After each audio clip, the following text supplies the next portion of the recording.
सबको जय मसीह दोस्तों, आप सभी का हमारे चैनल क्रिश्चियन मोटिवेशन म्यूजिक में स्वागत है। मैं आशा करता हूँ कि आप सभी सुरक्षित होंगे और प्रभु की आशीष आपके जीवन पर है। हालेलुया। मेरे प्रियो, जब कभी आपके जीवन में समस्याएं आती है, मुश्किलें आती है या फिर लोगों के द्वारा आप सताए जाते हो और लोगों के द्वारा आपका विरोध होता है, तब आप क्या करते हो सकता है आपका जवाब होगा, हम दुखी हो जाते हैं, हम निराश हो जाते हैं, या हम लोगों से बातचीत करना बंद कर देते हैं, या फिर जो लोग हमें परेशान कर रहे हैं, सता रहे हैं, उनके साथ हमेशा के लिए अपना रिश्ता तोड़ देते हैं। इसके अलावा हो सकता है कि आप अपनी समस्याओं को लेके अपने माता पिता या नज़दीकी मित्र के पास जाते हो। आज का लघु अध्ययन शुरू करने से पहले आप सभी से आग्रह है, अभी तक अगर आपने हमारे चैनल को सब्सक्राइब नहीं किया है तो जरूर से करें, साथ ही नोटिफिकेशन बेल को क्लिक करें। प्रिय मित्रों, आज मैं बाइबल से एक स्त्री को आप सभी के साथ मिलाना चाहूँगा जिसके जीवन में ढेर सारी समस्याएं थी और वह उन समस्याओं का सामना कर रही थी। आइए हम देखेंगे कि उन्होंने इसके समाधान के लिए क्या क्या कदम उठाए। पहला शामुएल अध्याय 1 में एक स्त्री का जिक्र है, हन्ना। हन्ना की कहानी तो आप सभी ने सुना ही होगा। अगर नहीं सुना है तो मैं संक्षिप्त में बताना चाहूँगा। बहुत समय की बात है, एक व्यक्ति जिसका नाम इल्काना था, उसकी 2 पत्नियां थी। एक थी हन्ना और दूसरी पनीना।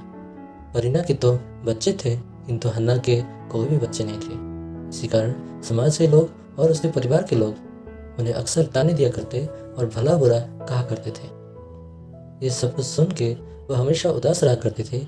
इल्काना बहुत अच्छा व्यक्ति था और प्रतिवर्ष अपने परिवार के साथ परमेश्वर के भवन में जाता और भेंट भी चढ़ाया करता था। एक बहुत अच्छी बात बताऊं कि हन्ना भी परमेश्वर के भवन में जाया करती थी। दोस्तों, जब हमारे जीवन में समस्याएं आती है तो सबसे पहले हम प्रभु के साथ संगति को छोड़ देते हैं, लेकिन हन्ना के जीवन में देखें तो उन्होंने प्रभु को कभी नहीं छोड़ा। अपने पति के साथ सदैव प्रभु के भवन में जाती थी। आइए हम हन्ना के जीवन से कुछ 5 बातों को सीखेंगे जो उनके जीवन में एक बहुत ही बड़ी आशीष को लेकर आया। अगर हम भी परमेश्वर से आशीष चाहते हैं तो इन बातों को अपने जीवन में लागू करें। पहली बात, हन्ना जानती थी कि उन्होंने अपनी समस्याओं को कहाँ और किसके पास लेकर जाना है। हमारे जीवन में भी जब तकलीफ है, परेशानी आए तो हमें भी पता होना अति आवश्यक है कि हमें उसको किसके पास लेकर जाना चाहिए। हन्ना अपनी गंभीर समस्याओं को कि वह संतान रहित है, वह बे औलाद है, इस समस्याओं को वह प्रभु के समीप लेकर गई, प्रभु के भवन में लेकर गई। इसका जिक्र पहला शमूएल अध्याय 1 वचन 10 में मिलता है। वह मन में व्याकुल होकर यहोवा के सामने बिलक बिलक कर रोने लगी, यानी उसने अपनी समस्याओं को प्रभु के सम्मुख रख दिया। आज भी हम अपनी समस्याओं को दूसरों के साथ बांटने से पहले प्रभु के सामने रखने पाए। दूसरी बात, उन्होंने अपनी समस्याओं में भी अपना संपूर्ण भरोसा परम प्रधान परमेश्वर पर रखा। अध्याय 1 वचन 11 में हम देखते हैं कि हे सेनाओं के यहोवा, यदि तो अपनी दासी के दुखों पर सचमुच दृष्टि करे, उसकी शुद्धि लेकर उसको भूल ना जाए और अपनी दासी को एक पुत्र दे, तो मैं उसे उसके जीवन भर के लिए यहोवा को अर्पण करूंगी और उसके सिर पर छुरा फिरने ना पाएगा। अर्थात जब उन्होंने यहोवा के सम्मुख अपने समस्याओं को रखा तो अपने संपूर्ण भरोसा को रखा कि यहोवा सामर्थ्य है, वह योग्य है कि मेरे जीवन में आश्चर्य कर्म करेगा, वह मेरी मन्नत को पूरा कर सकता है। इससे हमें सीखने को मिलता है, जब हम यहोवा के पास अपनी समस्याओं को लाते हैं तो उसके सामर्थ्य और योग्यता पर भी विश्वास करें, क्योंकि अधिकतर समय हम अपने दुख परमेश्वर को सुना जरूर देते हैं, किंतु प्रभु पर पूर्ण विश्वास नहीं कर पाते। आइए हम विश्वास करें। तीसरा और महत्वपूर्ण बात यह है, वह विश्वास करती थी कि परमेश्वर ने जो कहा है वह जरूर करेगा। हालेलुया। यदि आप इसका जिक्र देखें तो अध्याय 1 वचन 18-19 में हम देखते हैं एली जो वहाँ का याजक था, हन्ना के साथ उसके वार्तालाप में हम देखते हैं कि वह कहता, अपना नशा उतार, लेकिन हन्ना उसकी बातों का बुरा नहीं मानती है, वरन वह क्या कहती है कि तेरी दासी तेरी दृष्टि में अनुग्रह पाए। तब वह स्त्री वहाँ से चली गई, खाना खाया और उसका मुंह फिर से उदास नहीं पड़ा। मित्रों, उसने विश्वास किया कि एली ने जो परमेश्वर की ओर से कहा है, तेरा एक संतान होगा। जब खुदा ने आपको कोई वायदा या प्रॉमिस किया है तो उस पर विश्वास करें, उस पर भरोसा करें कि वो जो कहता है वही करता है। वह सच्चा परमेश्वर है और उसकी कही हर एक बात सत्य है। हालेलुया। चौथी बात, हन्ना भी विश्वास योग्य रही। दुआ में उसने जो कुछ मांगा, जो कुछ कमिटमेंट किया था, वह उसने किया।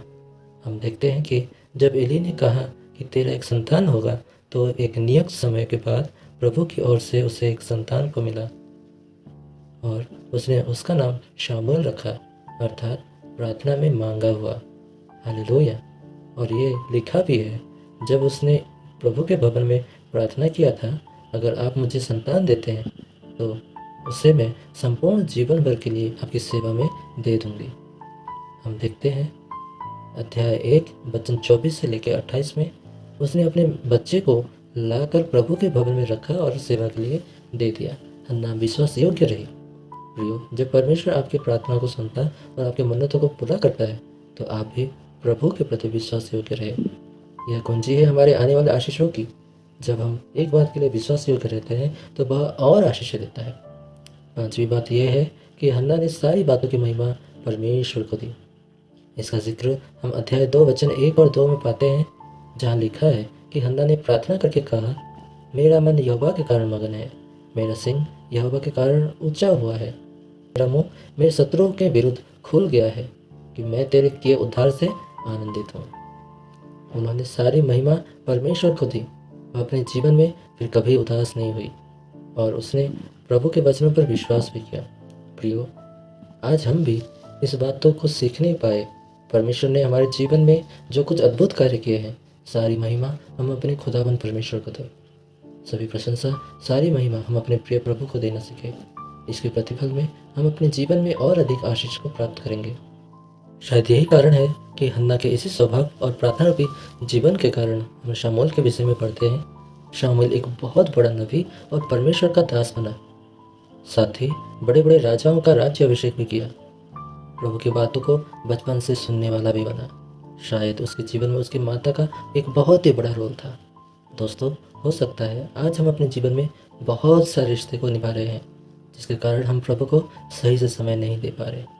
आइए सबसे पहला स्थान प्रभु को दे, उनकी बातों पर विश्वास करना सीखे।